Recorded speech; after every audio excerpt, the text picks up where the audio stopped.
Hello students. जैसा कि हम अपने जो है इसके प्रीवियस लेक्चर में यानी कि पार्ट फर्स्ट में जो है हमने देखा था मेजर डोमेन्स ऑफ अर्थ के बारे में।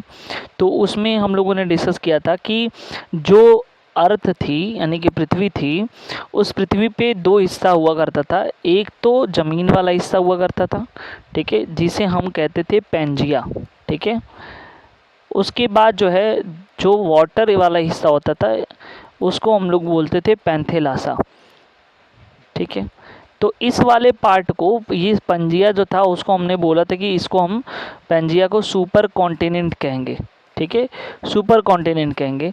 लेकिन वही आगे चल कर के 7 अन्य कॉन्टिनेंट में जो है डिवाइड हुआ, जिसको हम बोलते हैं कॉन्टिनेंट, ठीक है, ऑफ द अर्थ। अब देखो उस हर एक कॉन्टिनेंट में बहुत सारे कंट्रीज जो है रहते हैं, ठीक है। जैसे अपना इंडिया जो है एशिया कॉन्टिनेंट में है, ठीक है, और ये सबको पता है कि फर्स्ट सबसे लार्जेस्ट जो है ये कॉन्टिनेंट माना जाता है। तो जो है पैंजिया यानी कि जो लैंड वाला हिस्सा, उसमें हमने सारे कॉन्टिनेंट वगैरह के बारे में डिस्कस कर लिया था। तो अभी जो पार्ट 2 है वो हमारा जो है यानी कि पैंथेलासा वाला हिस्सा है। तो पैंथेलासा मतलब वाटर बॉडी वाला पार्ट हम इस वीडियो सीरीज़ में हम डिस्कस करेंगे। तो चलो देखते हैं। तो वाटर बॉडीज़ वाले हिस्से में ओशियंस आता है, यानी कि जो भी जो है महासागर आते हैं, ठीक है। वैसे तो जो वाटर बॉडीज़ वाले पार्ट हैं, लेक्स है, रिवर है, ओशियंस है, सी है, तमाम आते हैं, लेकिन हम इसमें ओशियंस के बारे में डिस्कस करेंगे जैसा कि आप लोग के बुक में दिया हुआ है। तो 5 मेजर ओशियंस जो हैं, पहला नंबर पैसिफिक ओशियन, दूसरा अटलांटिक, तीसरा इंडियन, चौथा जो आर्कटिक और पांचवा जो है एंटार्क्टिक ओशियन। ये कुछ 5 मेजर ओशियंस हैं जिनको हम एक एक करके डिस्कस करेंगे। सबसे पहला जो मेजर ओशियंस है जिसको बोलते हैं पैसिफिक ओशियन, ये सबसे बड़ा ओशियन माना जाता है, लार्जेस्ट ओशियन है। लगभग इसका 1/3 जो है ग्लोब में पे पूरा फैला हुआ है, ठीक है। नॉर्थ को लिंक करता है ये, यानी नॉर्थ में जो है, नॉर्थ में जो आर्कटिक ओशियन होता है उससे जो ये लिंक करता है, इसको आपको ध्यान से समझना होगा। फिर उसके बाद कह रहे हैं साउथ में ये मिल जाते हैं जाकर के अटलांटिक और इंडियन ओशियन से जाकर के साउथ मिल जाता है। यहाँ पे इम्पोर्टेंट चीज़ लर्न करने वाली बात है कि मराइना ट्रीज जो है, यानी कि ये डीपेस्ट पॉइंट है, यानी कि सबसे गहरा पॉइंट, ठीक है। यहाँ पे पैसिफिक ओशियन का कौन सा है, मराइना, ठीक है, ट्रेंच जिसे बोलते हो, ठीक है, मराइना गर्त इसको हिंदी में बोलते हो। द एवरेज डेप्थ जो है पैसिफिक ओशियन का ये है 4030 मीटर, ठीक है, लगभग 4 किलोमीटर के जो है ये इक्वल माना जाता है। अब सेकेंड जो है ओशियन की बात करते हैं तो अटलांटिक ओशियन है। It is the second largest ocean जो कि एस शेप में है। अब इसके जो वेस्टर्न साइड है वो नॉर्थ, उस टाइम में नॉर्थ अमेरिका को लिंक करता है और साउथ अमेरिका को लिंक करता है। वही ईस्टर्न साइड का जो हिस्सा है वो यूरोप को और नेक्स्ट जो है अफ्रीका को लिंक करता है, ठीक है। ये सबसे बिजिएस्ट ओशियन है। अब देखो यहाँ पे क्या है, ये जो है मिल्वाकी डीप, ठीक है, और प्यूर्टो रिका जो ट्रेंच है सबसे डीपेस्ट पॉइंट है अटलांटिक ओशियन का। उसका थर्ड देखिए इंडियन ओशियन के बारे में, थर्ड लार्जेस्ट ओशियन है और ये पहला ओशियन है जो किसी कंट्रीज़ के नाम पे पड़ा है, ठीक है। तो ये भी याद रखना, ट्रायंगुलर शेप में होता है। कोस्टल लाइन जो इससे, कोस्टल लाइन का मतलब होता है जैसे मान लो यहाँ पे अगर इंडिया का ये वाला हिस्सा नीचे वाला हिस्सा है, ठीक है, और इधर की तरफ जो है ये पूरा वाटर है इधर।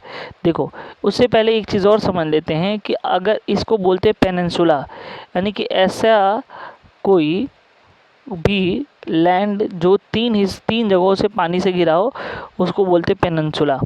अब यहाँ पे जो है जो भी चीज़ें हैं, ठीक है, अब देखो ये वाला तो लैंड वाला हिस्सा, इधर पानी है, तो पानी का जो लैंड वाला हिस्सा पानी से कनेक्ट करता है उसको कोस्टल लाइन बोलते हो, ठीक है। वो 6652, सॉरी, ये जो है 66526 किलोमीटर है। तो ये भी याद रखना,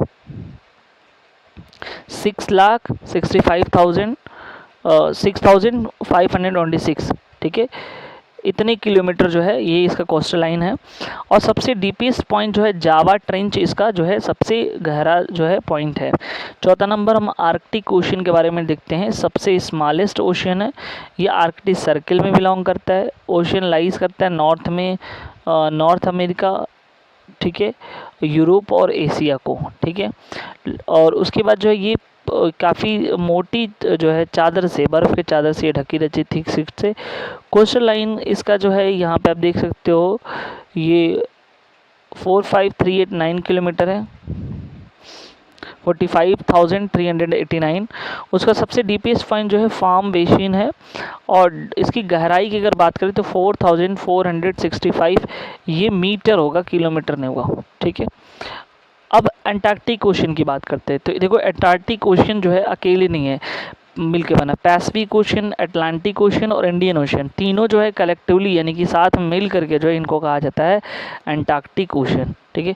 इसको जो है साउथर्न ओशन के नाम से भी जानते हैं, ये भी याद रखना, ठीक है। इसके कोस्टल लाइन की बात करते हैं तो ये जो है 179681 किलोमीटर है, 1,79,681, ठीक है। तो ये भी याद रखना, यहाँ पे 81 नहीं है, सॉरी, 17,968, 17968 है, ठीक है, इतना किलोमीटर। गहराई की बात करते हैं तो 7,235 मीटर इसकी है गहराई, ठीक है। डीपेस्ट पॉइंट कौन सा है? सैंडविच ट्रेंच जो है इसका डीपेस्ट पॉइंट है। अब देखो वाटर साइकिल की थोड़ी सी भी डिस्कस कर लेते हैं। वाटर साइकिल में क्या होता है, कोई भी वाटर बॉडीज़ क्या होती है, जब भी सन की रेज आती हैं तो वो क्या करता है, वो भाप बन करके इवोपरेट होकर के वो क्या करता है, ऊपर जा करके वो क्लाउड का फॉर्मेशन कर लेता है, ठीक है। और फिर वही क्लाउड जो है क्या होती है, पानी के रूप में, स्नो के रूप में, ठीक है, बर्फ़ के रूप में वो ज़मीन पर प्रेसिपिटेट होती रहती है। ये प्रोसेस जो कंटिन्यूस चलता रहता है, इसी को हम बोलते हैं वाटर साइकिल। अब हम बात कर लेते हैं लेयर्स ऑफ एटमॉस्फेयर की, ठीक है।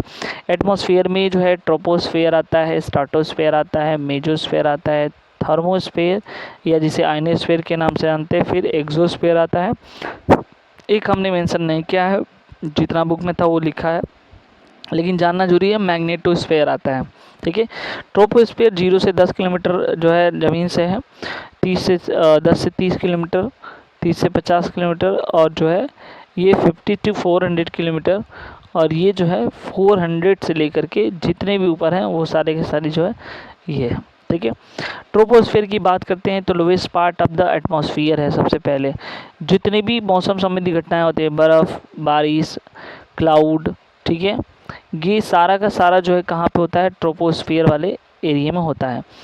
देखो जो टॉप ऑफ द ट्रोपोस्फियर होता है उसको ट्रोपोपॉज बोलते हो, ठीक है, याद रखना। स्ट्रेटोस्फियर में ये ओजोन लेयर कंटेन करता है। ओजोन लेयर जो है एक ऐसा लेयर होता है, ठीक है, जिससे ओजोन गैस की मात्रा ज़्यादा होती है, ठीक है।